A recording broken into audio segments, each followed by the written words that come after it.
momento, antes de que iniciemos con las exposiciones, hago la siguiente pregunta. ¿A todos les llegó la invitación a la sesión de hoy? Google Calendario les recordó. Sí. Ok, listo. ¿Hay alguno de ustedes que no han podido acceder a la carpeta del Drive?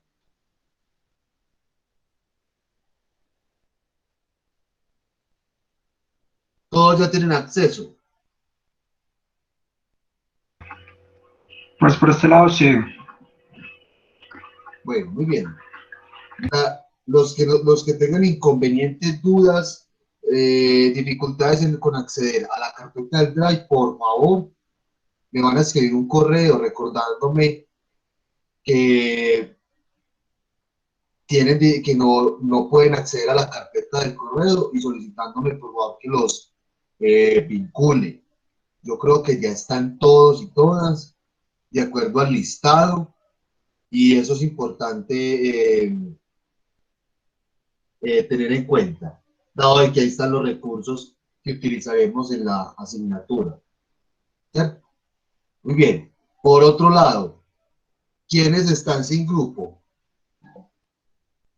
Profe, yo, Camila Correa, que yo le había escrito al correo. Muy bien, Camila. ¿Quién más está sin grupo? Yo soy el único integrante del equipo después de que, según lo que aparece en el Drive. Sí. Profe, yo, Carolina Carreño, yo le mandé también un correo. Ok, muy bien. ¿Quién más? Profe, y mi Profe, yo compañero también estoy sin grupo. Pablo Profe, yo también. Ok, listo. Bueno, primero, Profe, no sé. profe, Sí, Camila. mi compañero Pablo García también, que yo le Sí, dije que sí. me iba a hacer con él. Bueno, vea. No se preocupe qué temas podemos asignar para las exposiciones. ¿Listo? Y obviamente seguirían en consecutivo. Ya va un momento, porfa, compañeros, yo les explico lo siguiente. Estoy aquí compartiendo pantalla, ¿cierto? ¿Ven la pantalla en este momento? No. ¿No? Sí, sí.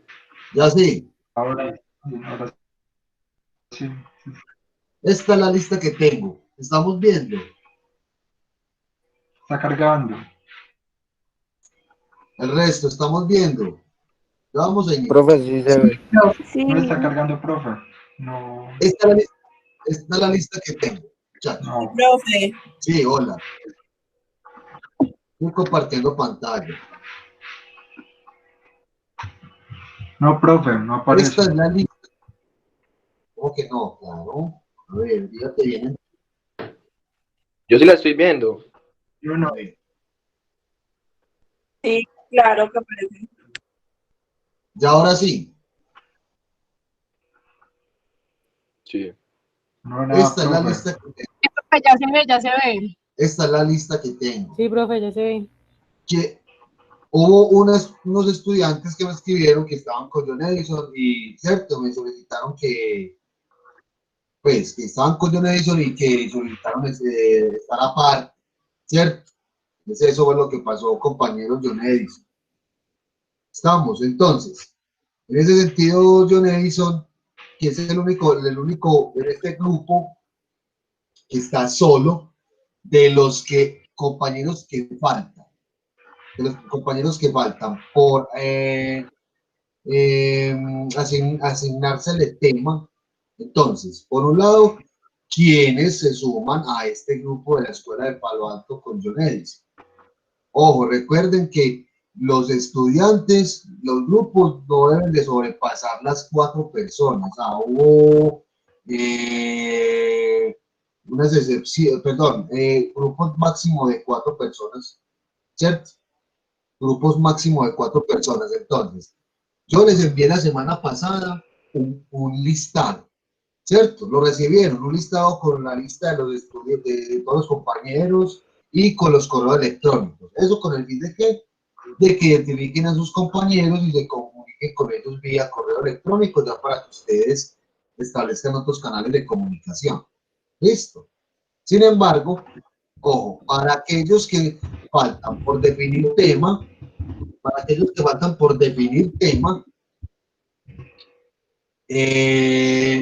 me van a escribir un correo electrónico. Hoy me van a escribir un correo electrónico con los nombres y apellidos de los integrantes del grupo, que yo para la semana que viene, ya les voy a asignar fecha y correspondiente teoría. ¿Listo?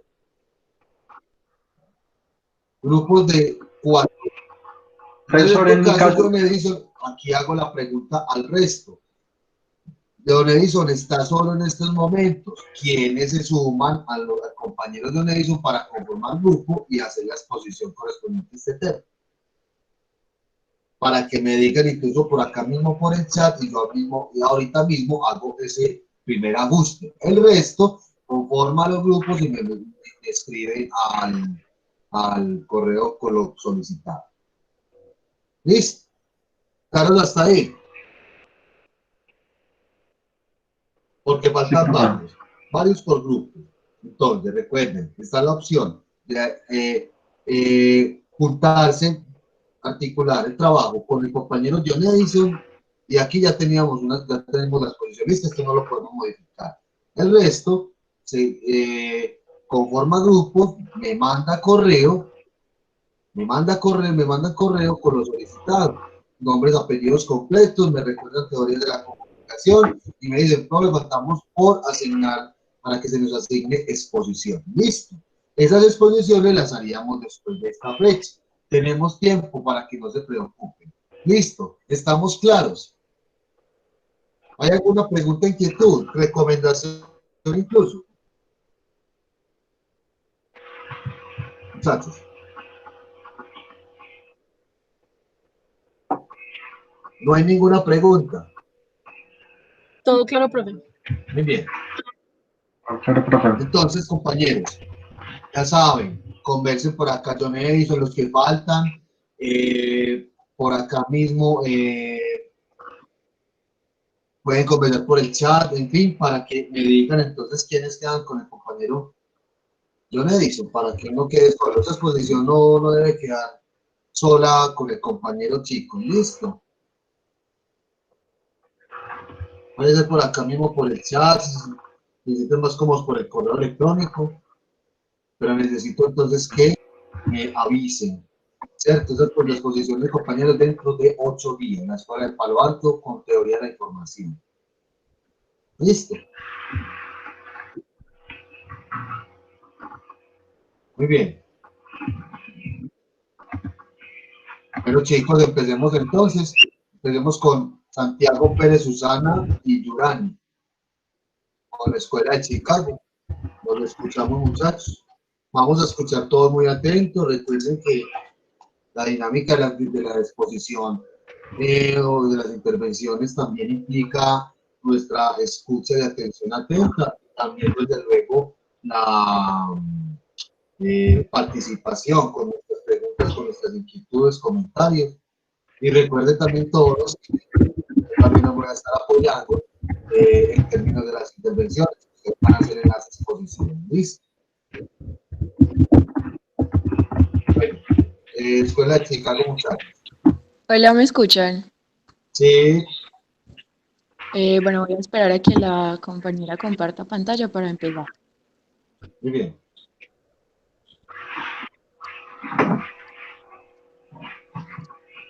Bueno, una recomendación también, chicos, para todos. Es importante que las exposiciones, digo que importante porque hace parte de la función de la... Hola. Hola, y que procurar de que buenos días. Procurar de que no... Chile, hola, Profe, tengo un problema con el audio en el computador, pero no sé si como en el celular y en el computador. Para ok, me compartir la estaba diciendo pantalla, lo por acá siguiente. sí me escucha. Sí, por acá sí te escuchamos. les hago la recomendación a los expositores, a todos, que es importante, tanto nuestro proceso de comunicación, que los interlocutores, los expositores en este caso, procuremos activar los micrófonos, porque, perdón, aparte de los micrófonos, la cámara, para que nos veamos. Pues es importante y es necesario también, muchachos, procuremos incentivar esa posibilidad para ver quién nos está conversando. Solamente para que, recuerden al principio lo que les había dicho, ir rompiendo esa distancia, incluso esa frialdad a veces de estos encuentros sincrónicos en términos de vernos. Entonces, pienso que esto es las exposiciones nos brindan a nosotros una posibilidad, una oportunidad de incentivar a esos muchachos. Entonces, procurar de que nos veamos por ciertos momentos. Listo, que tengamos la posibilidad de ver al compañero haciendo la intervención. Entonces, ahí les dejo, compañeros, porque bien me lo han dicho de pronto algunos, cuando me quedo, por ejemplo, a veces con la cámara desactivada, se siente raro, ¿cierto? Se ve raro. Y tiende también a veces a desconcentrar porque no nos imaginamos quién es el que nos está hablando. ¿Listo? Entonces ahí les dejo, muchachos, por favor, para que pues, nos vayamos incentivando con eso. Muy bien. Hay actividad en el chat. Yo enseguida ya lo leo con detenimiento para que conversen por ahí y conformen el grupo. Listo, Yurani, Susana y Santiago. Ojalá los veamos. Ustedes, bueno, ustedes saben cómo ponerlo, Momento. que se vea todo completo. Ahí ya lo estamos viendo, ¿cierto, muchachos? ¿Ven bien así? Sí. Sí. Ah, bueno, pues.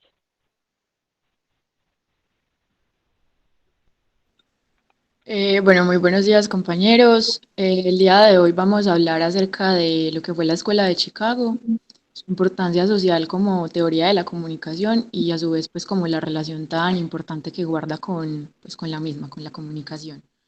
Entonces, bueno, remontándonos un poco al contexto histórico, la Escuela de Sociología de Chicago surge en Estados Unidos en los años 20, en un contexto que por aquel entonces, pues en la Chicago de la época, surgió pues como la aparición de la opinión pública moderna y a su vez también el desarrollo de las tecnologías de la información.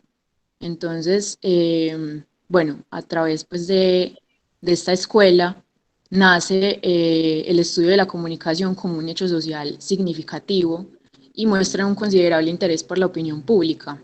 La escuela es fundada en 1982 por Elvin Small y se inaugura también el conductismo social en este momento porque se tiene en cuenta que en este contexto el individuo trabaja como una máquina aislada o como en sociedad, pero como una máquina aislada, y esta escuela lo que hace es como replantearse la posición del ser humano en aquel entonces. Entonces, bueno, a partir de esto se dice que la escuela hace referencia al Departamento de Sociología, que es fundado por el mismo Small y que nace, pues a pesar de que es el fundador principal, también es una compilación de trabajos especializados en sociología e investigación que se enfocan también como en problemas propios de la urbe, o sea, de la sociedad en este momento, contrastándolos con investigaciones empíricas sobre la investigación y la etnografía del momento. Yura, pásalo. Entonces, bueno, a través de estas investigaciones nace, digamos, una supremacía que lo que hace es investigar un poco acerca de los problemas que por entonces azotaban la ciudad de Chicago. En aquel momento, digamos que se estaba dando una situación y era que había muchos inmigrantes en la ciudad y eso hacía que los investigadores se retrataran un poco acerca pues como de las problemáticas en relación a la inseguridad, a la explotación, a la pobreza de las mismas personas y teniendo en cuenta pues que la ciudad vivía como una crisis impresionante en contraste con la industrialización. Entonces, bueno, ahí nace una investigación social voluntaria por parte de los precursores, de académicos e investigadores que buscaban una mejora para la ciudad. Y a partir de estos conflictos sociales, la institución lleva a cabo pues como una serie de estudios en ciencias sociales y en antropología social y urbana. Bueno, esto en relación a la teoría de la comunicación, o no, todavía no teoría de la comunicación, pero digamos que el papel de la comunicación en el momento se desarrolla a través de una teoría social que enfatiza, digamos, el papel más allá de, pues, del lineamiento de estímulo y respuesta, es decir, la comunicación en aquel entonces se simplificaba a este esquema, pues como de estímulo y respuesta, y algunas de las investigaciones lo que querían era romper un poco con este paradigma y hacer entender que la comunicación iba más allá y que se convertía también en un ciclo de expresión, interpretación y respuesta, y que había pues como un conductismo por parte de los ciudadanos a través de símbolos y de diversos mensajes. Yura.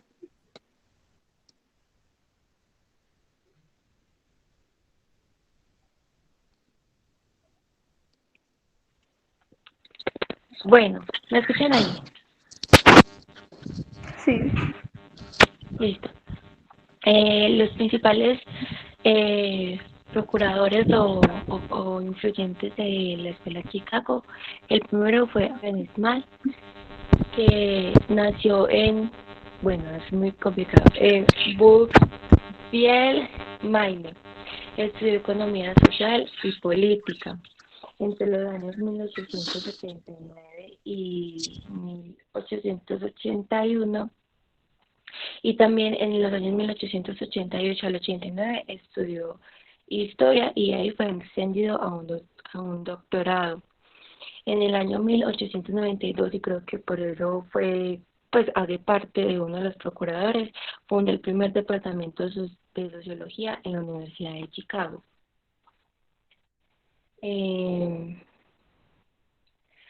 Robert Park nació el 14 de febrero de 1864 y murió el 7 de febrero de 1944. Fue un sociólogo urbano estadounidense, uno de los principales fundadores de Chicago, junto pues con los que vamos a mencionar. Park relacionaba su labor de periodista con el despertar de su investigación, enfocada en la sociología, que involucra los conceptos de comunicación y de la sociedad, y comenzó a tomar la ciudad de Chicago como si fuera su propio campo de laboratorio o pues de laboratorio investigativo. Conjunto con sus colegas, de ahí nació el concepto de sociología urbana, conocido como la Escuela de Chicago. Su interés en los temas sociales, especialmente en los raciales, eso lo lleva a ser un periodista y luego obtuvo un máster en psicología y filosofía en la Universidad de Harvard.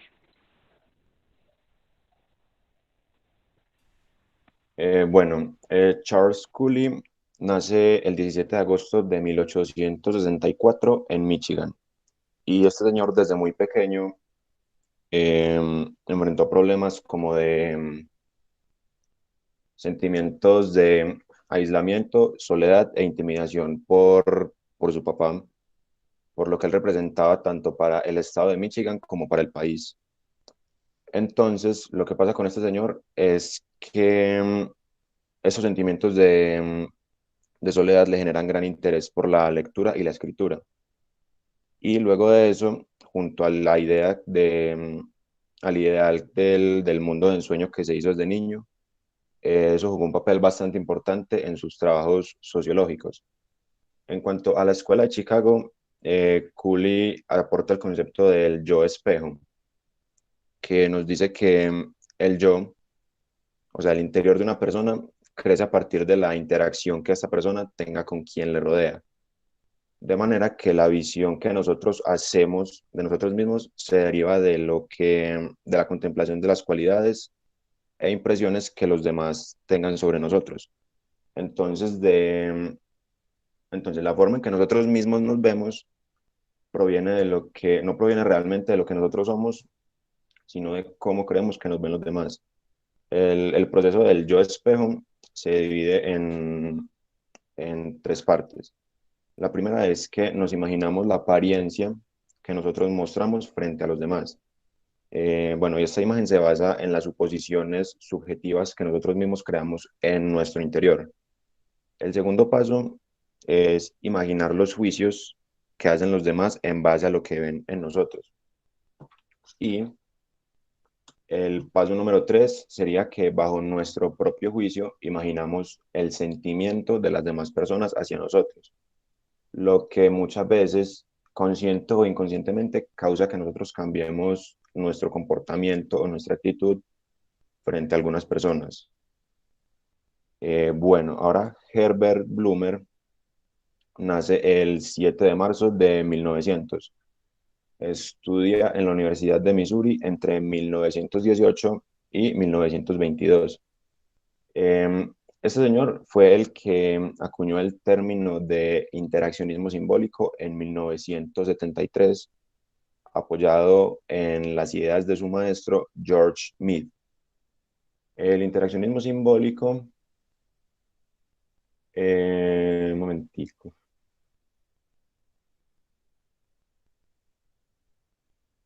El interaccionismo simbólico nos habla de que nosotros como seres humanos tenemos la capacidad de pensamiento, racionalismo.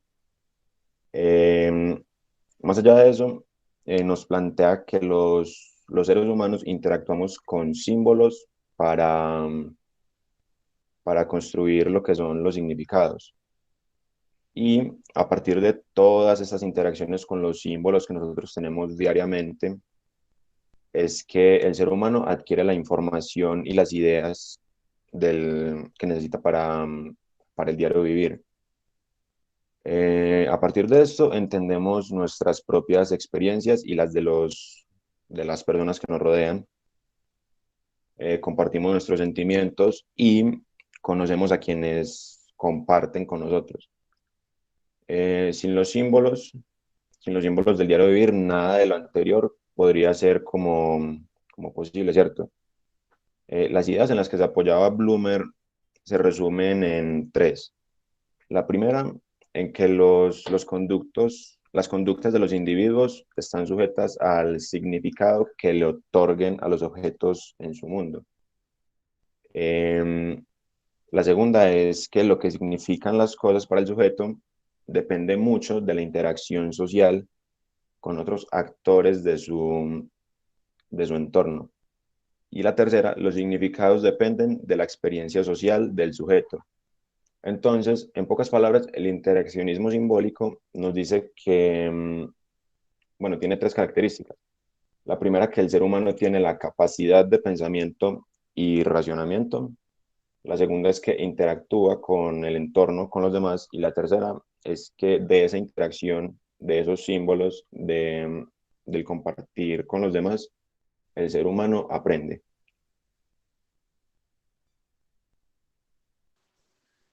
Bueno, tenemos un video para explicar y ampliar un poco más este concepto de interacción simbólica, que es pues como la raíz teórica de la que se apoya, pues o una de las principales premisas que hacen que nazca el concepto ahí en la Escuela de Chicago. Entonces lo vamos a presentar.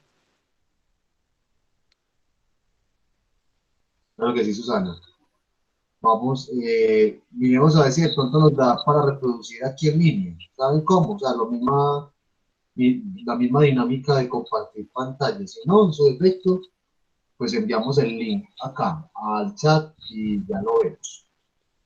Pero Listo. intentemos primero a ver si nos deja reproducir. Sí, profe, yo voy a mirar si se escucha, pues. Sí, Sí, pues lo escuchan ustedes. ok.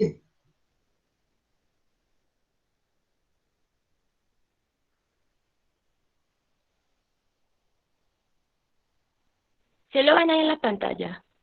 No, debes de dejar de compartir y luego otra Hola. vez compartir. ¿Sí lo ven ahí en la pantalla? No, No, todavía no se ve. por eso, deja de compartir esta pantalla y luego y comparta pantalla con el video.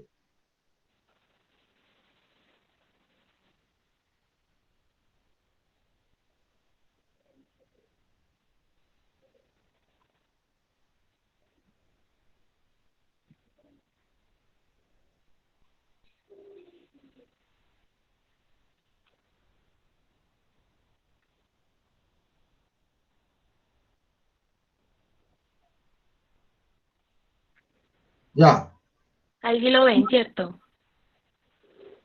aquí lo estamos viendo. Está reproduciendo, pero no sé si tiene audio.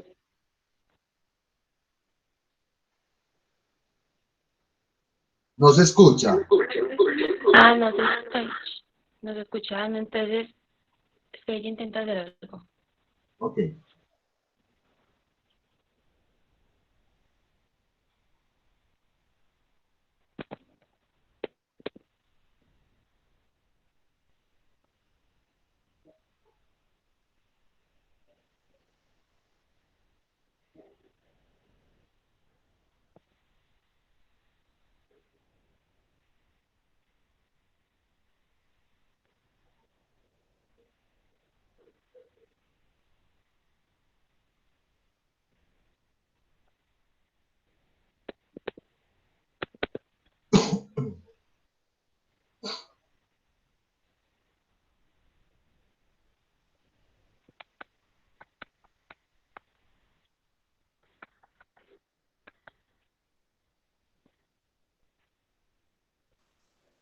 Yura, no se escucha. Entonces, más fácil enviamos el link y lo vemos simultáneamente. ¿O Sí. qué?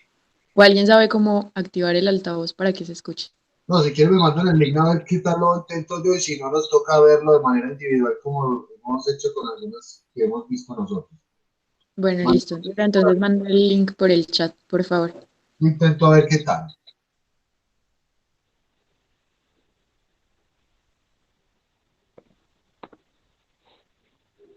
Muy bien, y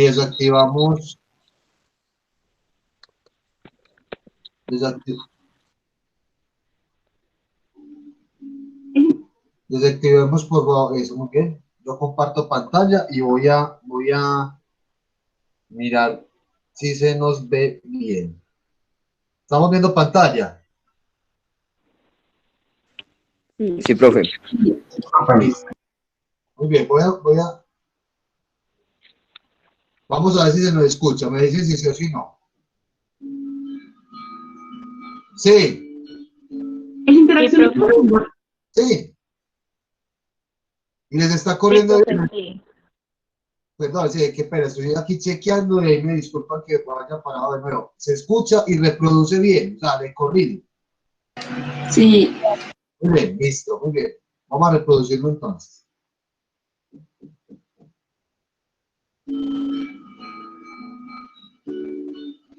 el interaccionismo simbólico surge aproximadamente en 1937. Tiene sus orígenes en la Escuela de Chicago y en la Escuela de Palo Alto. Por ello, es importante revisar las ideas centrales de estas dos escuelas. La Escuela de Chicago considera que la ciudad es un laboratorio social. Por ello, se basa en el concepto ecología humana, a la que define como la ciencia de las relaciones del organismo con el entorno. Esta escuela resalta las diferencias sociales y culturales, es decir, que considera que cada persona es distinta a otra. Por su parte, la Escuela de Palo Alto considera que todo es comunicación. Este enfoque entendió la comunicación como la matriz de todas las prácticas humanas. Sus representantes afirmaban que no se puede no comunicar. La Escuela de Palo Alto se centra en el estudio de lo microsocial, es decir, de lo cotidiano.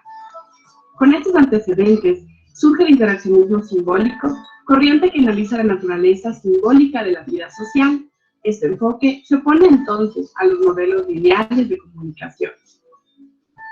El interaccionismo simbólico entiende la comunicación como interacción social. Considera además a la comunicación como la base de toda relación. Esta corriente se enfoca en la comunicación interpersonal. El interaccionismo simbólico propone 3 premisas para analizar a la comunicación interpersonal. La primera afirma que los seres humanos actúan sobre la base del significado que le atribuyen a los objetos y situaciones que los rodean. Para entender de mejor forma esta primera premisa, es útil preguntar: ¿por qué no nos comportamos de la misma forma en todos los lugares? ¿Por qué no nos comportamos de la misma manera con todas las personas? ¿Cómo aprendimos a interactuar con las personas que nos rodean? Piensen, por ejemplo, por qué muchas personas se sienten más libres cuando están en un estadio, junto a otros hinchas y gritan, cantan, saltan, entre otras actividades. Mientras que en una iglesia, las personas deben guardar silencio, estar calmadas y mantener posturas corporales específicas como arrodillarse. Pensemos en cómo nos comportamos en una reunión familiar, cómo quizás somos distintos cuando estamos solo con nuestros primos a que cuando estamos con tíos y abuelos. Los espacios físicos y las personas que son parte de ellos determinan nuestro comportamiento. Analicen, por ejemplo, qué comportamiento se espera de un estudiante y de un profesor en un aula de clase. Finalmente, resulta interesante pensar también cómo quizá nuestras formas de interactuar cambian cuando estamos en redes sociales y cuando estamos en espacios fuera del mismo. La segunda premisa del interaccionismo simbólico señala que los individuos significan el mundo en base a la interacción con otros actores. Es decir, que nuestro comportamiento se determina no solo en relación a los lugares en los que estamos, sino en la interacción con los otros y los roles que ocupamos ante esos otros. No somos iguales cuando estamos solos que cuando estamos con otras personas. En el mundo cumplimos diversos roles. Una misma persona es estudiante, amigo, hermano, hijo, novio, entre otros. La tercera premisa señala que los seres humanos son parte de un proceso de interpretación y cambio constante. Es decir, que las personas interactúan con otras todo el tiempo en contextos distintos, como la casa, la universidad, el trabajo. Uno de los representantes del interaccionismo simbólico, Erving Goffman, propuso en su texto, La presentación de la persona en la vida cotidiana, que la vida es una especie de gran escenario en el que las personas están todo el tiempo interpretando papeles o roles distintos. Para este autor, en la comunicación interpersonal se deben considerar varios elementos como los escenarios, los actores, la comunicación verbal y no verbal, los guiones preestablecidos socialmente. Goffman nos invita a preguntarnos: ¿cómo actuamos en cada escena? ¿Cómo aprendemos de estas actuaciones? Para analizar a la comunicación en la vida cotidiana, se propone entonces realizar estudio de las interacciones sociales en su ambiente natural a través de técnicas cualitativas. En resumen, el interaccionismo simbólico posibilita analizar la comunicación en la vida cotidiana, entender cómo los espacios físicos, escenarios y las personas pueden determinar nuestro comportamiento. Su idea base es comprender que los seres humanos se comunican entre ellos todo el tiempo.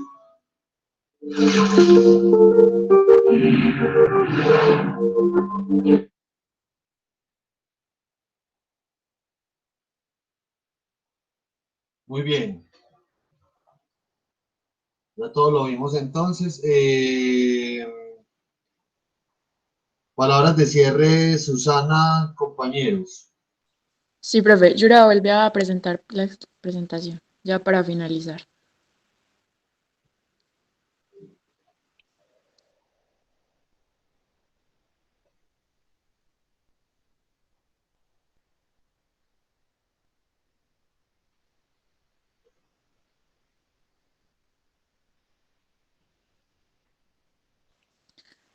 Bueno, entonces, como conclusión, establecemos que además de toda esta importancia histórica, sociocultural que tuvo la Escuela de Chicago, eventualmente trajo consigo pues como muchas nuevas perspectivas sobre la comunicación y el mundo, porque se partieron pues de estas premisas significativas atribuyéndole a la comunicación pues como su particularidad de generar interactividad entre las personas. Entonces, como conclusión tenemos que en primer lugar, la comunicación facilita la interactividad y que además de esto existe la necesidad de indagar cómo se desarrolla el individuo en su entorno social y en particular en situaciones y contextos específicos como el de los inmigrantes, por ejemplo, que es tan particular. también el hecho de que la Escuela de Chicago fue la primera en destacar la importancia de la comunicación en sociedad y en la interacción social y, digamos, amplió la perspectiva de que la escuela no se limita solamente al modelo clásico y lineal de la comunicación, sino que esta también viene siendo un proceso simbólico y este mismo proceso es el que mantiene a la sociedad. Listo. Muy bien, Susana. Muchachos, ¿alguna otra comentario, intervención, palabras de cierre? Bueno, muy bien. Yo tengo una pregunta y ya vamos a hacer comentarios, plantear preguntas, muchachos, por parte del resto. ¿Qué relación encontraron ustedes, muchachos, con el estructuralismo y los medios de comunicación? O sea, no la comunicación, sino los medios de comunicación.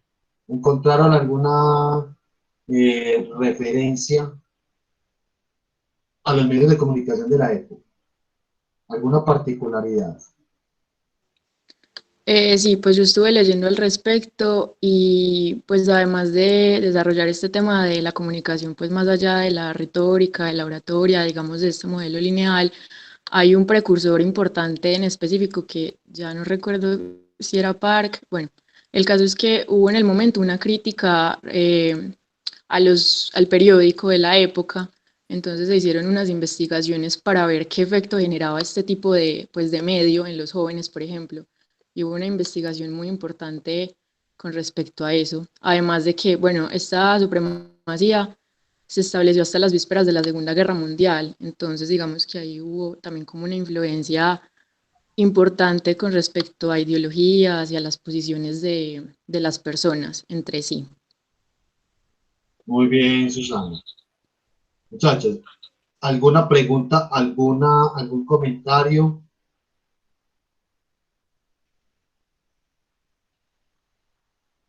No hay preguntas, chicos. Algo que les haya llamado la atención.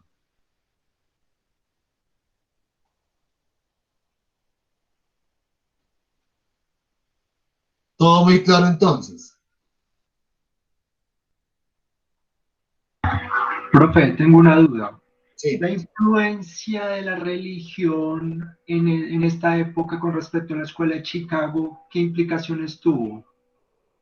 Muy bien. Expositores.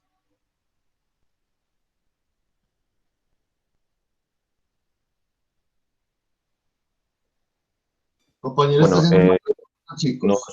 no sé qué tanto hubiera tenido que ver porque, o sea, igualmente o sea, lo que nos dice lo del interaccionismo simbólico es, o sea, que la comunicación, o sea, más allá como de simplemente hablar, o sea, requería de los signos, de la interacción permanente de la gente.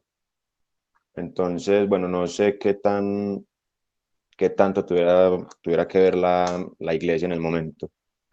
Ok, muy bien. John Edison, ahí está resuelta tu pregunta. ¿O por qué te Pues surgió? quedó en un vaivén, o sea, no quedó muy claro, pero pues válido. Ok, porque yo igualmente sentí que te motivó la pregunta respecto a la religión, pero de pronto tratando de precisar algo en específico de la religión.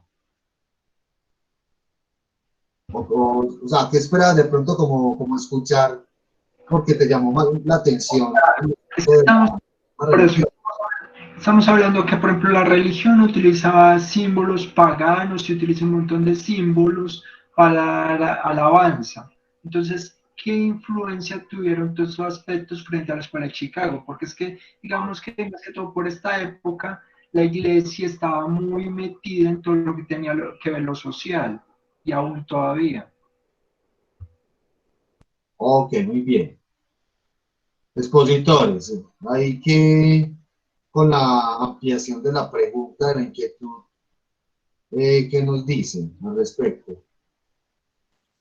Pues yo sí creo que pues supongo que fue muy posible que se generara un debate entre, pues como eso, la capacidad de una persona de conducirse reflexivamente, porque de todas formas esto también era un proceso como de actuar e interactuar, pero de una manera muy, pues como muy distintivamente humana. Entonces, claramente ahí tuvo que haber unas, pues una contraposición de ideas o confrontaciones entre lo que era ese reflexionar e interiorizarse a sí mismo como ser humano y digamos la posición de una iglesia pues como tan autoritaria y que en el momento pues presionaba demasiado. Entonces sí, me parece que no tengo mucho conocimiento acerca de cuál fue el papel de la iglesia en el momento, pero yo sí creería que estas situaciones también posibilitaron evaluarnos desde, bueno, evaluarse a las personas de la época desde su propio punto de vista y eso claramente tuvo que traer pues como muchas secuelas en torno a la Profe, iglesia y a la bueno, religión.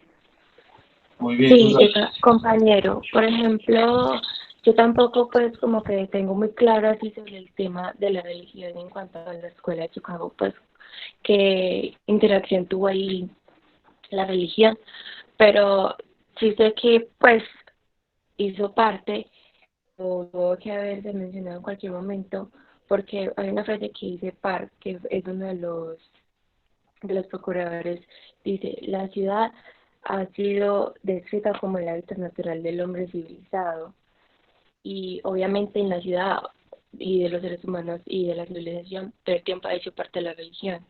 Entonces, sí, pues sí ha estado obviamente involucrada, pero no sabía cómo explicarte qué debates o qué problemas Muy o pues bien. qué líos hubo ahí, pues. Muy bien, yo, Yurani, Santiago, Susana, y al respecto también a John Edison, y en acompañamiento también a la intervención hecha por ustedes, muchachos, ahondo en lo siguiente. Recuerden, muchachos, que cuando hablemos de cultura, nos debemos de referir a varios elementos o a varios aspectos que la componen. La cultura no solamente es arte, la cultura es la misma organización social de un grupo social o una comunidad. A su misma vez, está integrada por aspectos relacionados con ¿qué? Con la gastronomía, por ejemplo, una práctica deportiva y desde luego también las mismas creencias y prácticas religiosas. Eh, Donde dice Juan José por acá, la cultura son costumbres según el contexto. Bueno, la cultura tiene a su misma vez un conjunto de costumbres y tradiciones que si bien se van transformando o se dan y se transforman de acuerdo a un contexto, también tienen la posibilidad de cambiar. Pero lo cierto es que una cultura se acentúa o toma forma dependiendo también de unos escenarios en los que se ve y quiénes son los actores o los individuos que intervienen en ello. Por eso nosotros no podemos hablar de una cultura global como única, sino que podemos hablar de muchas culturas, ¿cierto? No vamos a comparar la cultura, por ejemplo, latinoamericana en comparación a la cultura de otros países de Europa, ¿cierto? A las culturas que hay allá, ¿cierto? A su misma vez, miren que nosotros podemos hacer diferencias significativas con la cultura que nosotros decimos en Antioquia, que tenemos los antioqueños respecto a otras regiones del país, ¿cierto? Que es lo que nos permite diferenciar, aparte del territorio, que otras cosas tienen que ver con la construcción de una cultura y la manera de manifestarla y vivirla, ¿cierto? Incluso de expresarla y representarla. Entonces, la pregunta de John Edison cuando ponía como en el escenario toda la parte como de simbología o incluso de algunos escenarios o algunas prácticas. A ver, el contexto en el que se dio la escuela de Chicago hubo una cosa muy particular y los compañeros la mencionaron y era que había un fenómeno migratorio muy significativo en Estados Unidos y todos hemos visto películas donde se nos habla y se nos relata que no hay nada más multicultural que Estados Unidos, ¿cierto? Porque hay afroamericanos, porque sus ciudadanos también provienen de otras regiones del mundo, de algunas otras de Europa, en fin, ¿cierto? Entonces, ¿qué pasa cuando la gente llega a un territorio, migra a un territorio? No solamente llegan ellos, llegan también con su cultura, ¿cierto? Con sus costumbres, con sus tradiciones, con una serie de prácticas, con una serie de representaciones, ¿cierto?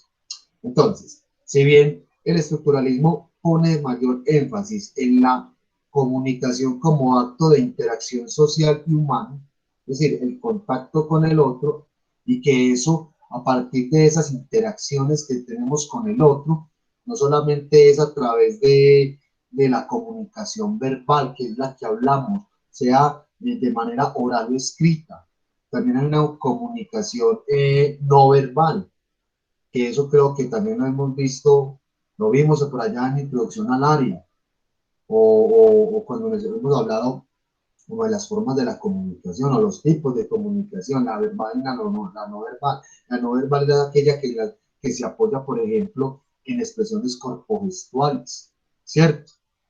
Nosotros también comunicamos a partir de ciertos gestos, de ciertas posiciones con el cuerpo, con ciertos movimientos, etcétera. Entonces, volviendo al tema eh, de lo que nos propone, lo que nos dice el estructuralismo, perdón, la Escuela de Chicago, es que la comunicación es un acto eminentemente humano donde es imposible comunicar, es decir, constantemente estamos comunicando, estamos interactuando con el otro, y que eso a su misma vez va modificando nuestras conductas, nuestros comportamientos en unos escenarios en particular.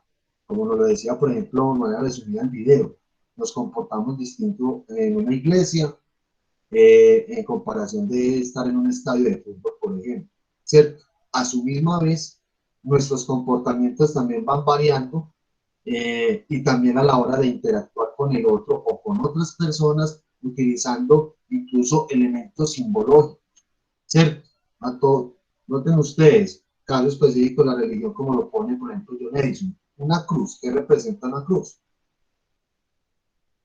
¿Cierto? Dentro de la práctica religiosa católica, pues, cristiana. Sí, compañero. ¿Quién iba a intervenir por acá? Juan José. No, que pues lo de la cruz lo dijiste a modo de pregunta. ¿Cómo, perdón? Lo de la cruz lo dijiste a modo de pregunta. Sí, el modo de pregunta también para que de pronto ustedes intervinieran, ¿no? Y también para darle continuidad a lo que yo estaba diciendo, pero Pues bueno, yo voy a intervenir ahí, pues según lo que entiendo, pues lo de la cruz. La cruz es como el mayor ejemplo que se puede tomar en el momento de que se está hablando de la semiótica, porque es un símbolo como todos los otros de las otras religiones, que representa un movimiento cultural, y básicamente esos son los símbolos, algo que es intangible, pero que surge de la comunicación y de la interacción de las personas, porque todos empiezan a seguirlo como si fuera una tendencia, como seguir esa misma ideología. Entonces eso es lo que le da peso a ese símbolo, que es la claro, cruz. claro. Bueno, muy importante que lo dijiste anudado a lo que dice Juan, y es el significado. El significado que ese objeto, que ese elemento en particular, que se constituye en sí mismo como símbolo, representa para un conjunto de personas, ¿cierto? Mire todo lo que puede pasar alrededor de una cruz, ¿cierto? Nosotros nos muestran en nuestro lado, en nuestras concepciones culturales, religiosas incluso, nos muestran una cruz y nosotros hacemos referencia a, ¿cierto? A la religión. Lo mismo puede simbolizar bueno, de alguna manera similar lo que es la paloma blanca, ¿cierto? ¿Qué es la paloma blanca? ¿Qué representa? ¿Cierto? El símbolo de paz o de esperanza, ¿cierto? Así sucesivamente. Lo cierto es que desde la perspectiva de la Escuela de Chicago, por lo que comentaba John Edison, específicamente de la religión, no es que haya una construcción específica desde el dogma religioso, sino que desde la postura de la Escuela de Chicago y sus diferentes investigadores, porque estos dos teóricos de la comunicación que hicieron estudios de comunicación o de investigación, perdón, en la comunicación, en unos contextos, en unos escenarios específicos, que aportaron fue básicamente lo siguiente, que el ser humano es un ser eminentemente comunicativo, que constantemente está comunicando cosas con el otro, ¿cierto? Que una sociedad se construye con base en la comunicación y que desde luego que todo esto que estamos hablando acá tiene mucha importancia y relevancia, ¿cierto? Y que los escenarios donde nosotros interactuamos comunicativamente inciden en esa comunicación. ¿Listo? Eso Sí, como pues, profe, igual. interviniendo un poquito más, Sí. pues básicamente es eso, pues la comunicación se fue desarrollando a medida de la historia de la humanidad y los símbolos, por decirlo así, siempre existieron, ¿sí o qué? Pero entonces lo que entran ya desde esas escuelas y esos investigadores es a estudiar esos fenómenos que representa la comunicación y los símbolos en la sociedad que ya hasta el momento se había establecido por medio de la comunicación. Claro, muy bien, Juan, eso es un aporte muy interesante lo que tú, dentro de lo que tú estás diciendo, y es que para algunas de estas escuelas o teorías la semiótica de la comunicación resulta ser clave. ¿Por qué? Porque ellos descubrieron y hemos descubierto incluso nosotros, nos hemos dado cuenta que los símbolos tienen un gran poder de movilización, ¿cierto? Cuando habla de movilización no es de movilización de la calle, sino de movilizar a las personas a través del pensamiento, de las concepciones, de las ideas, ¿cierto? Entonces, hoy por hoy, dentro del mundo, porque siempre vamos a habitar en un mundo, estamos inmersos en un mundo de símbolos, constantemente los estamos construyendo y también deconstruyendo, ¿cierto? Es decir, resignificando, ¿cierto? Por ejemplo, lo que está pasando hoy día con el fenómeno reciente sin ahondar pues mucho en eso para que demos paso a la otra exposición, pero lo que está pasando con el tema de la institucionalidad específicamente con la fuerza pública, ¿cierto? Que muchos arguyen de que no, que son sucesos aislados, ¿cierto? Que es el comportamiento de algunos policías, pero es que el policía también es representante de una institución, no es un trabajo cualquiera, ¿cierto?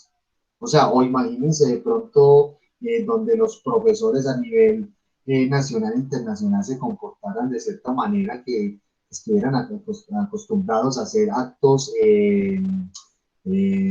o hacer acciones de tipo violenta con sus estudiantes, ¿cierto? No solamente por eso que decimos nosotros que, ay, no, ahí se genera una fama. ¿Qué es esa fama? ¿Cierto?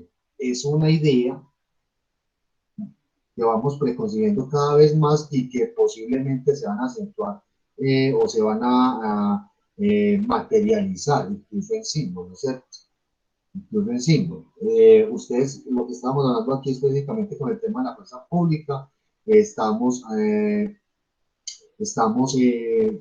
visto una serie de expresiones muy traídas de otros movimientos y de otras eh, otras organizaciones incluso más de vieja data, incluso internacionales, que ya se han apodado para poder, pues como, digámoslo así, para ayudar a la parte simbológica y comunicativa de todos estos movimientos de resistencia en la actualidad, ¿cierto? Entonces aparece el CAP, otras cosas, y eso tiene un trasfondo, ¿cierto? Tan solo las personas lo van significando, entienden, más o menos entienden qué significa, pero no entienden en el contexto que se creó, por ejemplo, ese término. ¿Cierto? Así sucesivamente, muchachos, y ya para ir como combinando esto, no sé, más preguntas y darle paso al otro grupo. Lo cierto es que desde la Escuela de Chicago se preocuparon inicialmente por estudiar todo el fenómeno de la comunicación desde la interacción humana eminentemente, donde el papel de los medios de comunicación también fue analizado desde desde la perspectiva de las posibles influencias y efectos que tenían los mensajes y contenidos de esos medios de comunicación, específicamente de la prensa, en los imaginarios individuales y colectivos de las personas, ¿cierto? Porque al fin y al cabo, ¿qué es lo que hace el periódico? bueno, el periódico como medio de comunicación, es ser el portavoz, ¿cierto?, de lo que está pasando a partir de sucesos y acontecimientos que relata, es el portavoz de lo que es una ciudad, de lo que es una comunidad, de cómo está conformada y básicamente ahí también se puede observar una visión de sociedad y del mundo a partir del relato mediático. ¿Listo? Don Edison, ahí creo que ampliamos mucho esto a partir de tu pregunta y se alcanza a resolver entonces. Sí, profe, me quedó muy claro la situación. Ok, muy bien. ¿Algún otro comentario final, muchachos, frente a la Escuela de Chicago? ¿Todo entendido, chicos? Estamos por acá, nos dormimos, nos aperezamos. Muy bien, listo. Susana, Yurani, compañero. Santiago, gracias entonces. No hay más preguntas. Creo que con la intervención que acaba de hacer también, o me dirán ustedes también para que me evalúen si alcanzo también a hacer el aporte en apoyo a su intervención. ¿Alguna inquietud por parte de ustedes hacia mí, muchachos, los expositores?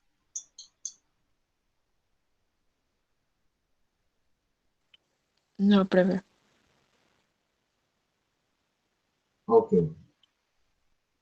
Muy bien, muchachos. Sigue entonces Escuela de Palo Alto. Perdón. Funcionalismo. El funcionalismo, que está Ana Sofía. ¿Quién es la Tamayo? ¿Quién?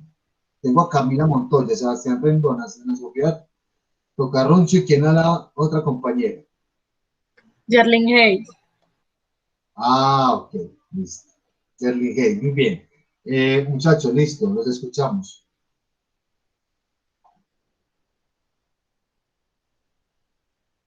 Pero espere que Sofía ya va a poner las diapositivas. Ok, muy bien.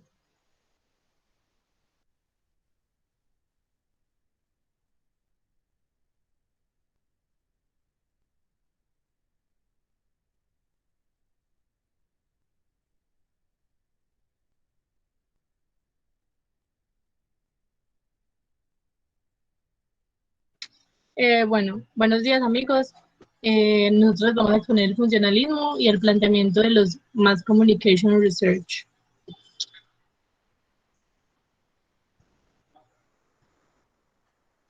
Sofía. Espérate un segundo que necesito activar el micrófono ya.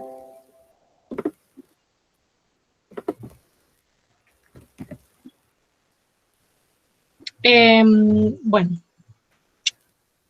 básicamente pues lo que afirma la hipótesis es que escuelas como Mass Communication Research o Critical Theory encubren dos actitudes ideológicas distintas y generales ante los medios de comunicación. Una es la actitud funcionalista, que es el funcionalismo, obvio, y una actitud crítica, que es el criticismo. Junto a las escuelas, la categoría del criticismo y funcionalismo permiten submitir de manera sintética otras dicotomías de la investigación en comunicación en masas. Bueno, el criterio para conceptualizar la dicotomía funcionalismo-criticismo es la actitud ideológica adoptada por un investigador ante el rol cumplido por los medios de comunicación en un sistema de poder X determinado. El funcionalismo se pregunta entonces qué deben hacer los medios de comunicación para que un sistema de poder cumpla sus objetivos. Esto pues sin poner en tela de juicio dicho sistema. Y el criticismo se opone a un sistema de control social y por extensión critica el papel de los medios de comunicación en él. Por consiguiente, el funcionalismo y las teorías críticas dependen de enfoques básicamente políticos. Esta politización no plantea ningún problema interno en el caso de las perspectivas de las crítico-marxistas y esas cosas, donde el sesgo ideológico es casi una necesidad debido a una orientación deliberada hacia una lucha política. El funcionalismo, sin embargo, intenta presentarse como aideológico y suele desarrollar metodologías positivas y neutrales respecto a ese tema. En cualquier caso, la Mass Communication Research y la Critical Theory no dejan de ser tradiciones de investigación distintas. Sin embargo, las categorías de funcionalismo y criticismo son flexibles hasta el punto en el que pueden darse dentro de una misma escuela o tradición de investigación.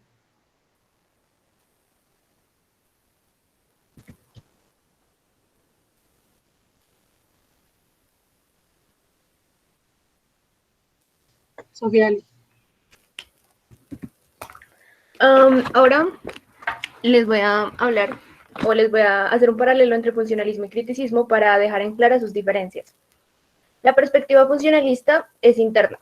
Esto quiere decir que trabaja dentro de un marco ideológico determinado. Intenta darle un papel a la comunicación como pieza social en la que está de acuerdo. Y la perspectiva crítica, a diferencia del funcionalismo, es totalmente lo contrario, o sea, externa, pues se opone a la totalidad de un marco social, da a conocer a la comunicación como una pieza de un sistema ideológico con el que no está de acuerdo. Luego en el funcionalismo lo tenemos como que reflexiona a posteriori, pues se hace la pregunta qué deben hacer los medios de comunicación para que un sistema de poder cumpla con sus objetivos, mientras que el criticismo reflexiona o más bien tiene una actitud a priorística, o sea que se opone a un sistema ideológico y por lo tanto también se opone al papel de los medios de comunicación dentro de este sistema. El funcionalismo es básicamente positivo, ya que prescribe o determina la forma en la que funcionan los medios de comunicación. Y el criticismo es esencialmente negativo, puesto que rechaza la forma en que funcionan los medios de comunicación. El funcionalismo afirma que los medios de comunicación son integradores sociales y el criticismo dice que son controladores sociales. Y aunque puede decirse que el funcionalismo fue el primero en estudiar los efectos de los medios de comunicación, este tema también es una preocupación para las teorías críticas. Entonces se puede decir que aunque los dos son opuestos, tienen un mismo objetivo o fenómeno que estudian, solamente que lo plantean desde diferentes posiciones políticas e ideológicas.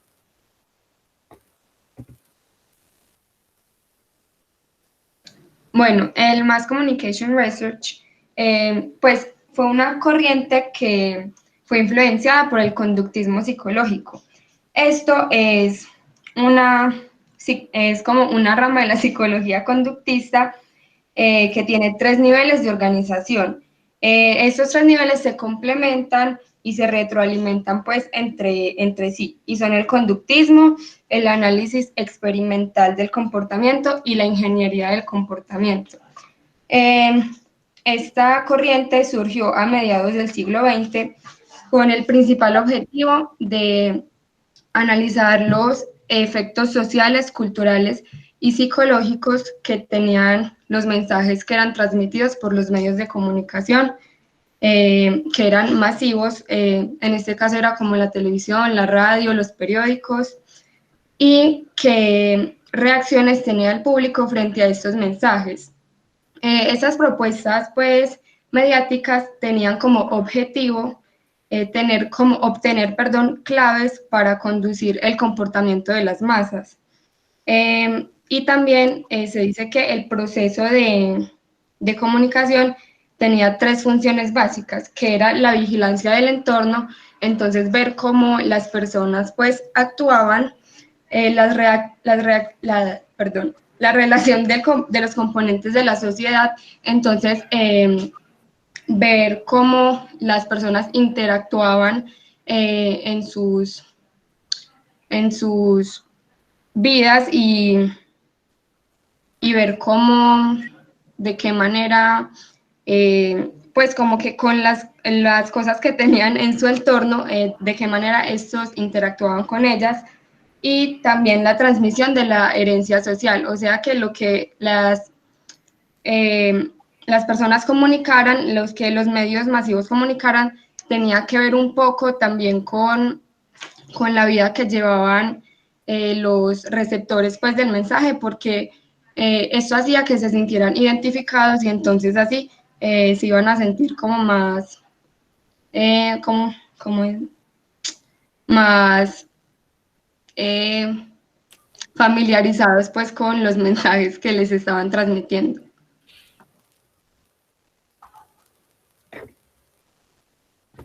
El siguiente es un compañero, pero él tiene como problemas con el audio para comunicarse, entonces él nos envió un audio y nosotros lo vamos a poner aquí. Sí, dale.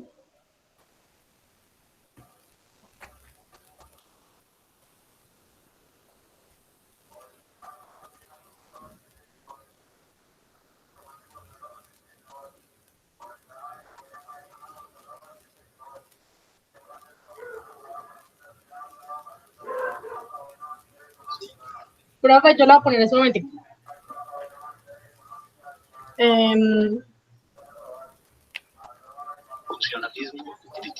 Oyen ahí. Muy bajito. Súbale un poquito más de volumen, por favor. Venga, ¿alguien me puede decir dónde está el micrófono del portátil? Para pegarlo bien al micrófono del portátil.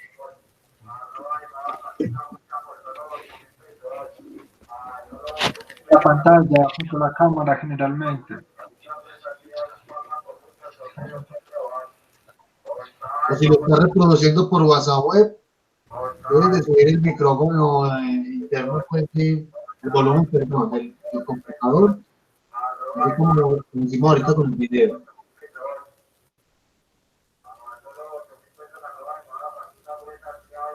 Espere, yo miro a ver si a mí me da. Okay. Funcionalismo y criticismo como actitudes universales. Hasta cierto punto, la teoría de la comunicación contemporánea ha girado sobre los problemas planteados por la comunicación de masas en un mundo capitalista. La Mass Communication Research es un producto de necesidades institucionales. La teoría de la institución cultural de la Escuela de Frankfurt puede entenderse como una reflexión sobre la cultura de masas en una sociedad de mercado. La economía política de la comunicación tiene como preocupación central la propiedad y el control de los medios en un sistema estatal capitalista. En otras palabras, la lucha política y filosófica entre funcionalismo y criticismo en los siglos XX es una lucha que gira sobre el problema de los mass media en contexto de economía de mercado. Sin embargo, se podría extender el campo de ampliación del funcionalismo y el criticismo más allá de los sistemas democráticos capitalistas, ya que la sumisión de la teoría y la investigación de la comunicación a un praxis formal sociopolítico parece estar universalmente extendida. La clave para entender la importancia de los medios de comunicación de masas en los estudios de comunicación en China descansan en la estrecha relación entre los medios de comunicación de masas, o sea, la investigación de comunicación, y lo sociopolítico, debido a que los medios de comunicación de masas están envueltos directamente en temas sociopolíticos urgentes y sensibles como la democratización, la industrialización, la comercialización y la globalización. Los estudios de comunicación tienen que proporcionarle a la gente paradigmas, estrategias convincentes y métodos factibles para predecir, explicar y resolver varios problemas que los administradores, profesionales y consumidores de los medios de comunicación de masas encuentren. Este carácter universal no se aplica únicamente a lo geográfico político. Desde un punto de vista temporal, nos parece interesante aplicar el concepto de funcionalismo tanto a la actitud ideológica que trabaja en pro del statu quo presente como a todas aquellas visiones teóricas que prescriben la comunicación como una variable en un sistema de poder proyectado al futuro. Es necesario ir más allá de la teoría estructural funcionalista de la sociedad, aplicada a los medios de comunicación entendidos como sistema al servicio del sistema social empírico, o sea, la sociedad concreta que se estudia, y ampliar la idea de funcionalismo mediático al entendimiento de los medios como sistema al servicio de cualquier estructura de control social. El funcionalismo respondería, por consiguiente, a la preocupación por poner el sistema de comunicación al servicio de un sistema social total.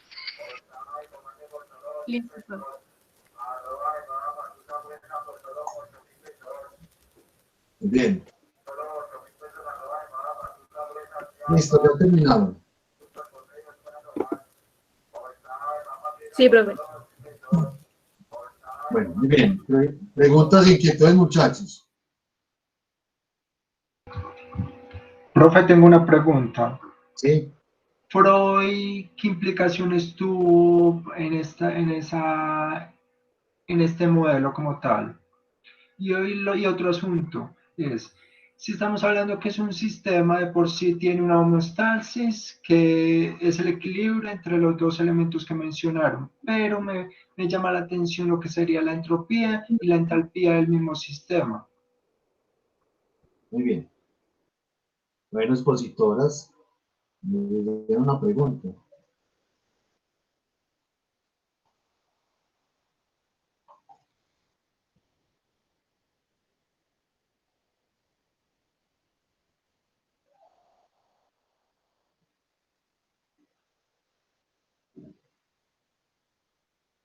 ¿Dónde están los expositores? Profe, creo que no entendimos bien la pregunta, pues para poder responderla. Bueno, en realidad son dos preguntas. Una, ¿qué influencias tuvo Freud con lo que es el modelo que ustedes plantean como tal? Y la otra pregunta es, reconociendo que los dos elementos que mencionaron son la homeostasis del modelo, del sistema, perdón, ¿qué papel oculto, bueno, qué características tendría la entalpía y la entropía dentro de este modelo? ¿Cuáles fueron sus consecuencias? Bueno, Amix, la verdad es que la primera pregunta no tenemos la menor idea. Pues leímos muchos documentos y en muchas partes y ninguna mencionaban directamente a Freud, entonces no sé.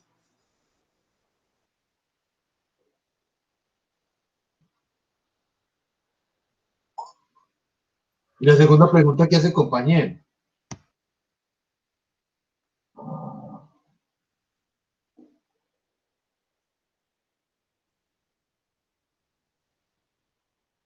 No hay respuestas para esa otra inquietud de John Edison.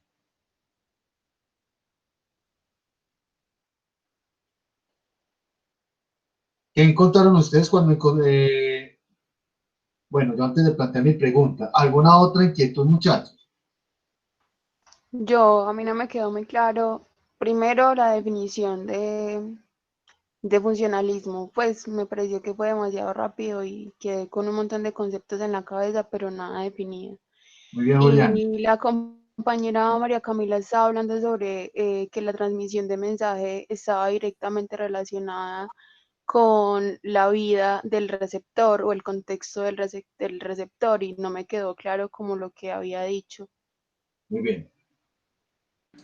Voy a explicar entonces lo que yo dije. O sea, los mensajes que transmiten los medios de comunicación masivos, de alguna forma, como tienen que ver con la psicología, entonces están basados en en la vida que lleva el receptor, porque es a ellos que va el mensaje dirigido. O sea, las personas que crean pues el contenido que van a sacar al aire para las personas, deben saber que la persona vive de tal o tal forma para poder sacar un contenido que pueda, por decir, un ejemplo sería, por ejemplo, para vender, no sé, televisores. Los medios de comunicación tienen que sacar, pues, sus propagandas, sus avisos de la venta de estos televisores, y que estos se dirijan a una población, pues, que los pueda comprar. Porque si van dirigidos a, digamos, extractos 1, que es más dificultoso que puedan conseguir un televisor así de los que promocionan, que son los más caros, por decirlo así, entonces no van a tener ventas. Por eso es lo que digo de que tiene que ver pues en la vida del receptor con lo que van a transmitir pues los medios de comunicación. ¿Sí me entendiste? Pues lo que entendí es que debe haber un interés social y colectivo, no un interés particular. ¿Es eso? Sí, básicamente porque, pues como te estaba diciendo, tiene que ver como que lo que van a transmitir a las personas que les va a llegar. Listo, gracias. Muy bien. ¿Qué otras A mí, inquietudes? y respecto a lo del funcionalismo, bueno, básicamente lo que hace el funcionalismo es preguntarse qué deben hacer los medios de comunicación para que un sistema de poder, un sistema político cumpla sus objetivos. Pero todo esto lo hace de un punto de vista neutral o ideológico, pues como para no contaminar como sus investigaciones o sus respuestas como con el sistema político que está criticando. Gracias, compañera. Muy bien. Chicos, ¿qué otras preguntas e inquietudes tienen?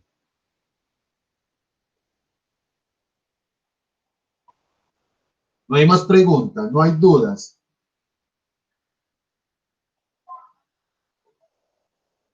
Aprovechemos preguntar, muchachos, hacer comentarios. Profe, ya que me dijeron de que Freud no estaba directamente vinculado supuestamente, estamos hablando de cuáles fueron los principales representantes de dicho modelo como tal. Ok. Compañeras.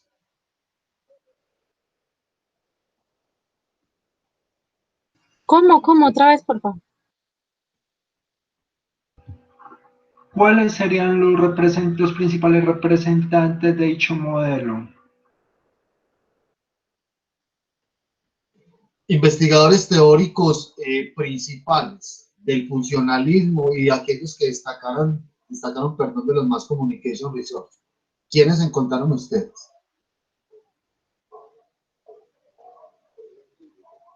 Profe, yo encontré a, espere, ¿cómo es que se llama este señor? Harold Laswell. Él fue un pionero de las ciencias políticas y pues de las teorías de la comunicación y estuvo influenciado por la filosofía de, ¿cómo es? Este muchacho, de Freud. Y incluyó una gran parte pues de los análisis que él hizo en la propaganda y la comunicación pues en general. Muy bien. ¿Quiénes más encontraron por ahí? Personajes que hayan escuchado. Profe, Emil Durkheim y Talcott Parsons. Ok. A Emil Durkheim se le atribuye más o menos los inicios de la teoría y ellos todos están relacionados. También está Herbert Spencer y el funcionalismo se caracteriza por ser un enfoque empirista. Por lo tanto, todas estas personas están asociadas a el empirismo es una escuela filosófica, entonces más o menos es. Muy bien.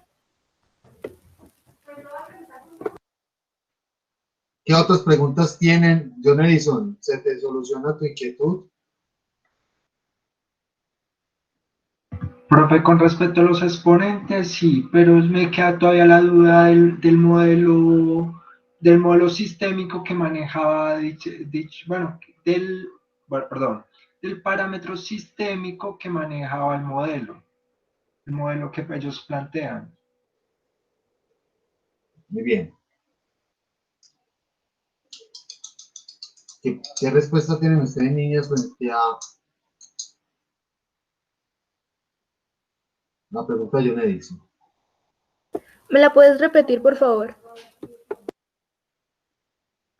Es un modelo sistémico. Lo que ustedes dos expresaron ahí fueron la homeostasia o el equilibrio que tendría a manejar, pero todavía no queda claro lo que es la entalpía y la entropía, o sea, esos dos factores de autodestrucción y de generación de carga emocional frente a la sociedad.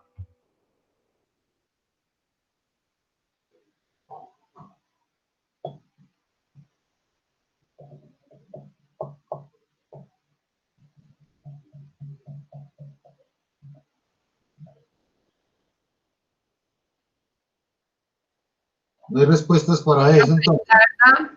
La verdad, pues yo creo, pues hablo por mí, no le estoy entendiendo bien la pregunta.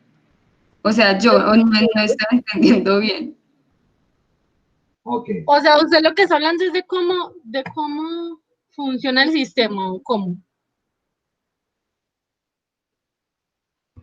Mira, Para resumir un poco y que quede más clara, hacerme entender mejor, ¿qué impacto social tuvo dicho modelo a nivel histórico en el modelo que ustedes plantean? Y el otro detalle es, bueno, no, sí, resumámoslo así, ¿qué impacto social tenía dicho modelo o tuvo dicho modelo en la época correspondiente?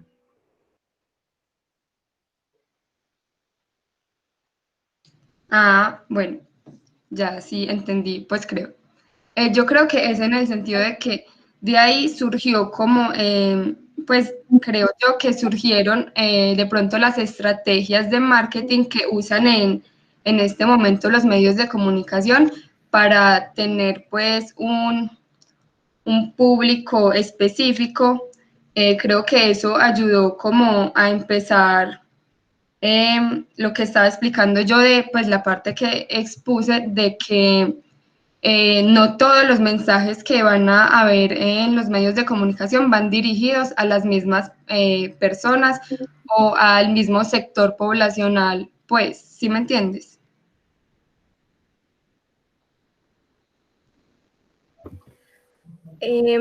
Otra cosa, yo ahorita hablé de Talcott, pues de Talcott Parsons, que fue uno de los representantes del funcionalismo.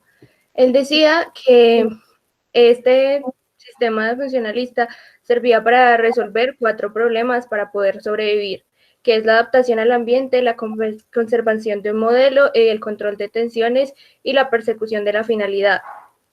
Todo esto tiene que ver con los medios de comunicación y cómo el funcionalismo apoyaba a los medios de comunicación como integradores sociales. Básicamente eso también podría ser parte del impacto que dejó el funcionalismo, que era que defendía mucho a los medios de comunicación. Muy bien. ¿Qué otras preguntas tienen, muchachos? Inquietudes, comentarios.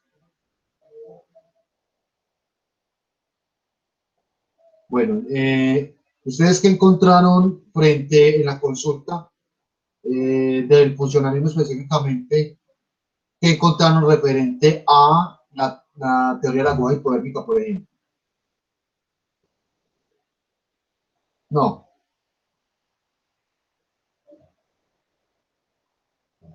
Nada, no encontraron absolutamente nada. Profe, yo voy a mirar, yo creo que tenía esto acá anotado pues en mis apuntes, voy a mirar.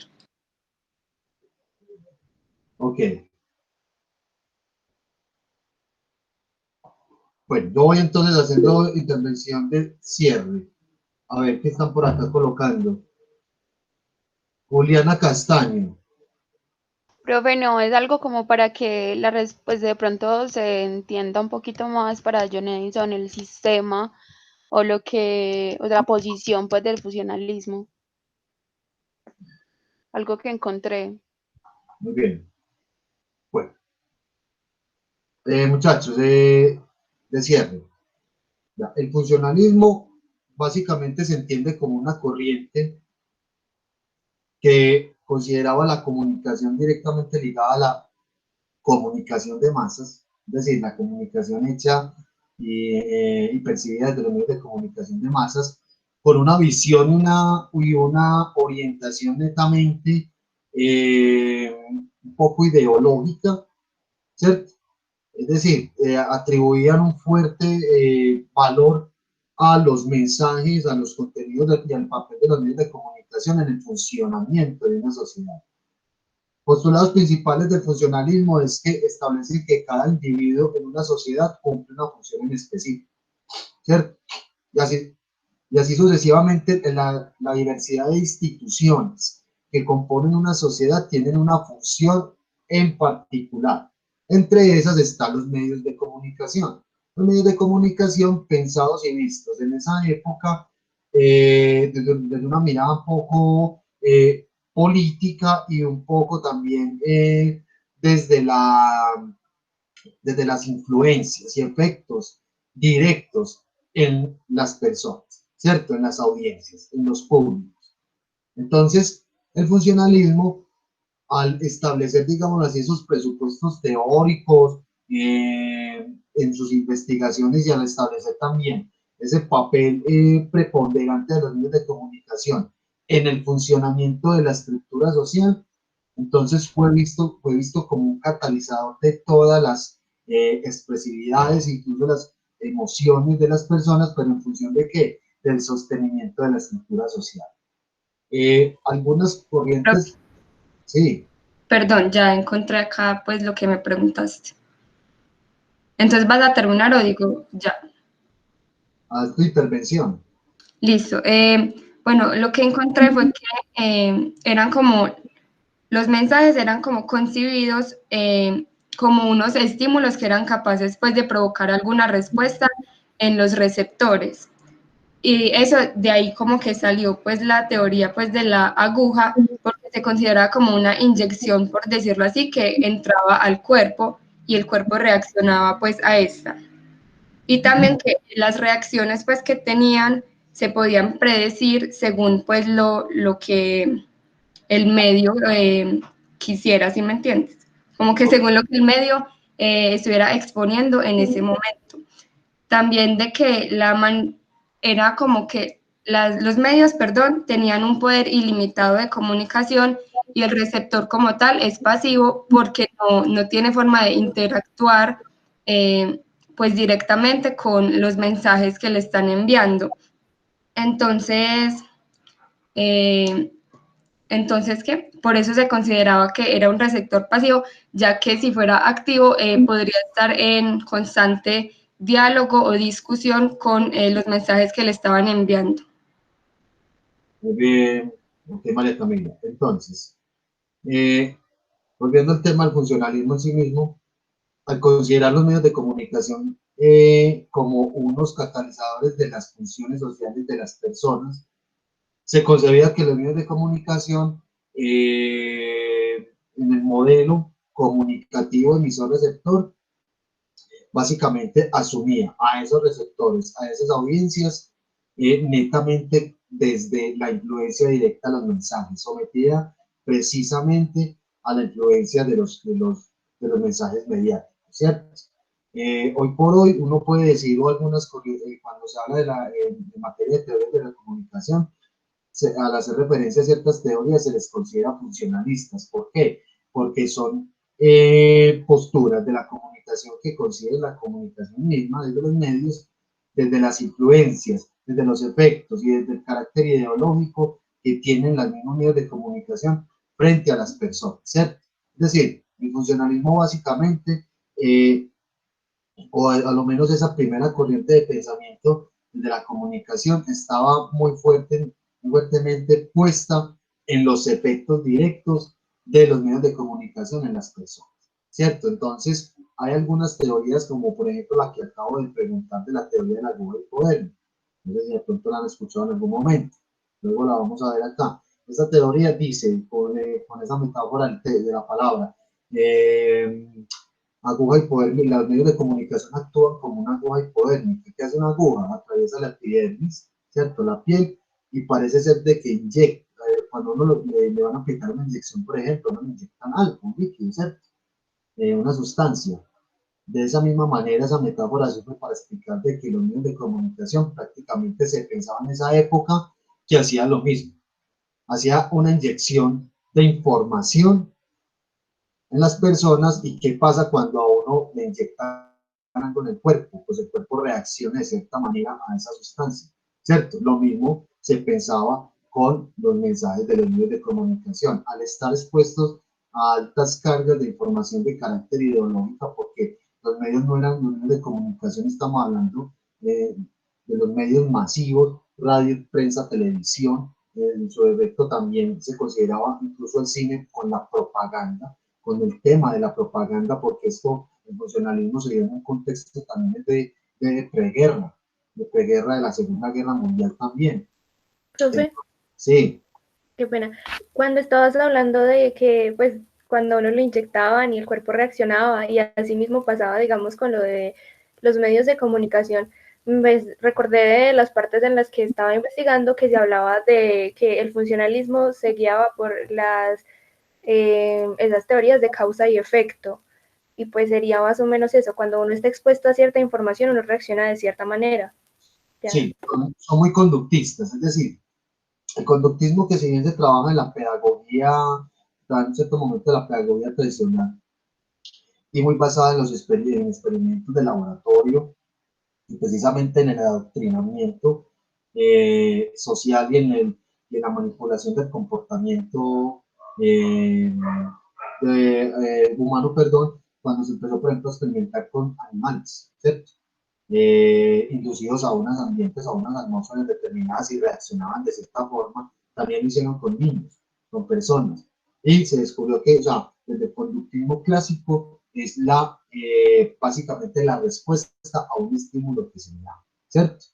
Y de esa manera se piensa de que dependiendo de la cantidad y las características de esos estímulos, eso genera unas respuestas significativas o en particular frente a esos estímulos. Es decir, es un asunto de estímulo-respuesta. Ese es el modelo. Imagínenselo así lineal. Estímulo-respuesta.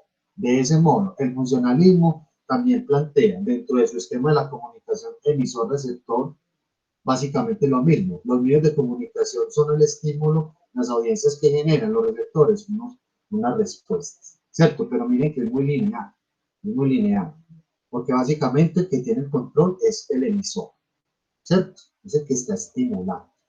Las respuestas vienen a ser en ciertas formas muy inmediatas. ¿Y dónde las vemos? En el entramado social, en los comportamientos sociales, en la misma cultura. Ellos pensaban que la comunicación funcionaba de esa manera en ese entonces. Y recuerden que los medios de comunicación se pensaban desde un asunto eminentemente ideológico, ¿cierto? Por eso es que mucha de la propaganda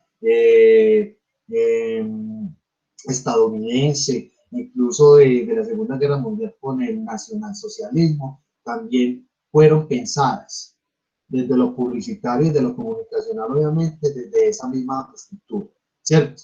Y notan ustedes que eso tiene todo un asunto de una composición visual, una estética y obviamente un mensaje político e ideológico fuertemente trabajado, que tuvo mucho alcance, mucha acogida, obviamente mucho efecto, generó muchas respuestas dentro de esos estímulos, ¿cierto? Entonces fue un momento de pensamiento básicamente desde que es lo que nos dice el funcionalismo, de cómo se concebían los medios de comunicación como integradores sociales.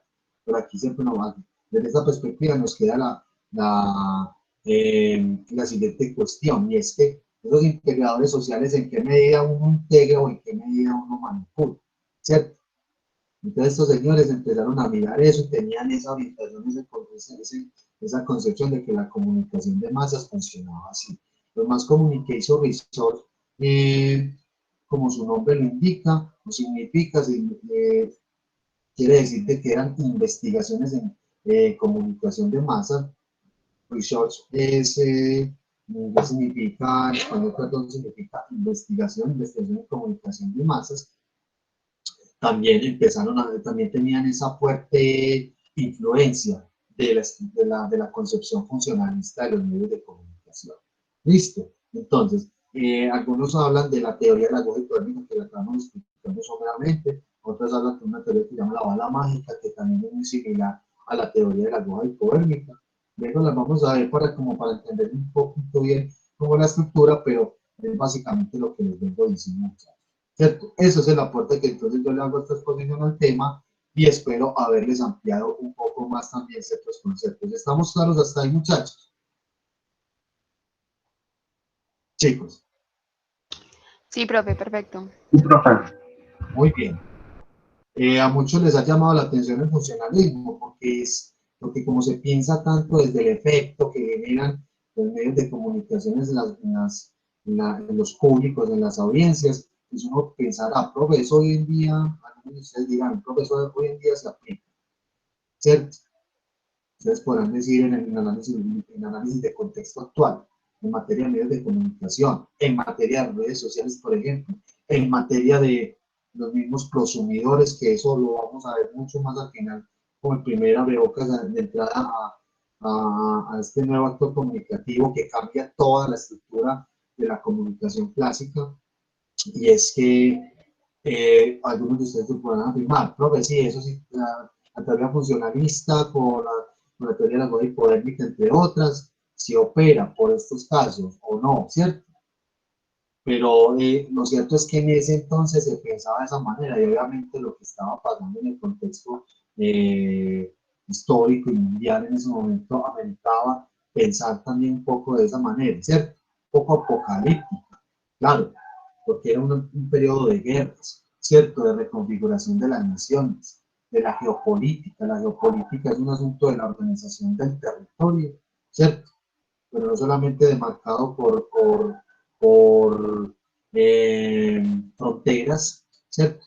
Sino más bien desde el establecimiento de un Estado o una nación, ¿cierto? Una crisis geopolítica que ustedes hemos conocido todos ha sido el conflicto histórico entre Israel y Palestina, que implica la tierra. ¿Cómo se entiende que este es mi país? ¿Cierto? Y que esto era mi país y ya no. ¿Y qué implica pertenecer al país o no? ¿Qué implica la tierra y la cultura? ¿Cierto?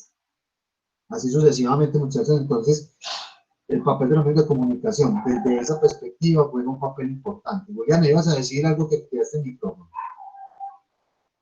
No, profe, justamente cuando te iba a preguntar, pues iba a hacer un comentario, dijiste lo que iba a decir, que yo iba a decir que el funcionalismo de cierta manera se ha perpetuado hasta el sol de hoy, porque pues si te pones a mirar los medios de comunicación masiva, pues cumplen exactamente esa función, la estrategia de manipulación de masas.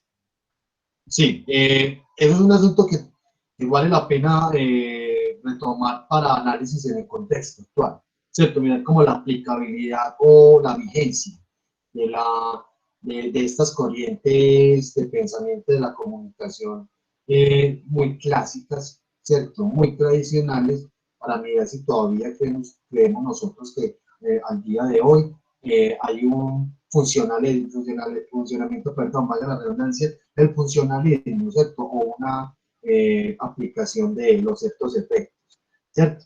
Bueno, muchachos, entonces, no hay más preguntas, inquietudes, comentarios. Profe, yo tengo una duda. Sí, Alejandro. Pues se puede como entender, o uno puede decir que entonces, según lo que plantea el funcionalismo, los medios de comunicación masivos nacen a partir de una necesidad del poder político para controlarnos, ¿o qué? Eminentemente, se piensa desde esa lógica, ¿cierto? Porque los medios de comunicación no han estado como al margen de los intereses políticos de ciertas élites o de ciertos grupos económicos, ¿cierto? Y recuerden que en el contexto en el que se dio el funcionalismo, estamos hablando del periodo de guerras por allá, 30, 40, eso empezó desde los 30 y se fue trasladando a épocas posteriores como la década de los 40, que estaba pasando en el mundo, ¿cierto? El funcionalismo se dio, el país fue en Estados Unidos, ¿cierto? Entonces, el modelo de propaganda de guerra, todo un asunto desde la comunicación de masas, que estos investigadores se dieron cuenta de que es tan importante mantener la estructura social teniendo como base considerando el papel de los medios de comunicación, pero precisamente es lo que yo les he venido diciendo, y es que la estructura social no solamente es que se le diga a la gente que tiene que comportar así, ¿cierto? Hay que adoctrinar. Entonces los medios de comunicación de masas en ese sentido se pensaban desde esa lógica, ¿cierto? Un carácter narcotizante, ideológico, impresionante. Y eso precisamente es lo que hace la propaganda. La propaganda no solamente genera razón, también moviliza las emociones humanas, ¿cierto? Entonces, en ese sentido, Alejandro, el funcionalismo pensaba desde esa lógica, ¿cierto? Muy bien, respondo a tu comentario, pregunta, Alejandro. Sí, sí, señor. Muy bien, muchachos, bueno, entonces, ¿algún otro comentario, pregunta? Un tema muy interesante. Profe, no, la duda la tengo con respecto a mi equipo. ¿Vos lo estarás subiendo ahorita la corrección al drive por ahí a qué hora estará? Sí, claro, bueno, entonces, ya como estamos combinando esto, recuerden subir los expositores, todo de aquí en adelante, lo que habíamos quedado, y subir a la carpeta del drive, esa carpeta exposiciones, el recurso que ustedes van a dejar de resumen de la teoría. Ya ven ustedes la necesidad también dentro de las exposiciones que hacen de abordar en otros temas, y eso obviamente se debe reflejar en ese recurso, para que cuando nosotros consultemos tengamos bien explicada ahí la teoría, con los investigadores o teóricos más mencionados o más representativos, y entonces eso lo hacen lo más pronto posible, o sea, ahora. Bien, en el transcurso de hoy ya deben de subir esos textos en recurso allá. Recursos, diapositivas, generaron un documento en PDF, un mapa conceptual, lo que ustedes quieran. Bien, muchachos. Por otro lado, entonces, si ya conformaron, por favor, las grupos de exposiciones, o ya gustaron los que ya se juntaron, los que faltaban por exposición. En el caso de John Edison ya tiene el grupo, entonces les pido el favor de que me manden correo informándome, profe, este es mi grupo, son los fulanito y fulanita de tal, definan ustedes, ya tienen el transcurso de esta semana. Si John Edison ya tiene definido el grupo, me pueden escribir, por favor. Sí, Sí, profe. pero ya te envié el correo con el grupo, pues, y el tema y todo. Y eso. Y yo le hago los ajustes. Los que faltan, recuerden que la semana pasada les había enviado un listado, vayan conversando por correo, establezcan luego unos canales de comunicación, WhatsApp, en fin, para que definan los grupos, y yo ya me fijo en el correo y hago los ajustes a la tablita. Listo. Susana, ¿que dónde suben? ¿Dónde es que ustedes deben de subir ese recurso? Estoy compartiendo pantalla acá. Mire que la carpeta está vacía. Se sube acá. Exposición teoría. ¿Listo? Todo está ahí. Por aquí hay mucha actividad en el chat. Bien. Juanlín, no sé. ¿De qué están hablando? Pero bueno, lo importante es que me manden el correo lo más pronto posible, muchachos. ¿Listo? Recuerden que la grabación también queda en el canal de YouTube. A partir de mañana la pueden consultar. Y espero los correos lo más pronto posible, muchachos. ¿Listo? ¿Alguna otra inquietud, muchachos, chicos? Bien, profe, todo correcto por este lado. Muy bien, John Edison. El resto, preguntas, inquietudes. Ok, muy bien. Listo, Alejandro. Muy bien. ¿Qué hubo, Juan Carlos? Se me cayó el internet, y entonces. ¿Tienes alguna pregunta? Que si tienen preguntas, inquietudes, algún comentario, alguna duda. Juan Carlos, sí, dudas diversas. Ya saben dónde deben de subir el recurso, los expositores, y recuerden explicar bien ese recurso, la teoría, principales representantes teóricos y demás información. Listo. Bueno, muchachos, no siendo más entonces, gracias a todos y todas, nos vemos dentro de 8 días.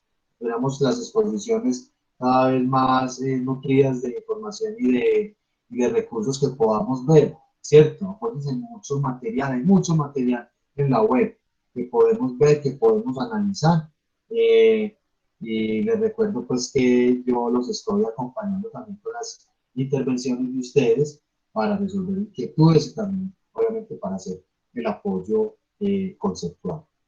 ¿Listo? No siendo más, muchachos, entonces, que tengan una feliz tarde, ¿sí? Feliz tarde, como un saludo a todos. Gracias, John Edison. Que estén bien. Hasta luego, profe. Muchas gracias. Hasta luego, profe. Hasta luego, John. Hasta luego, profe. Gracias, profe.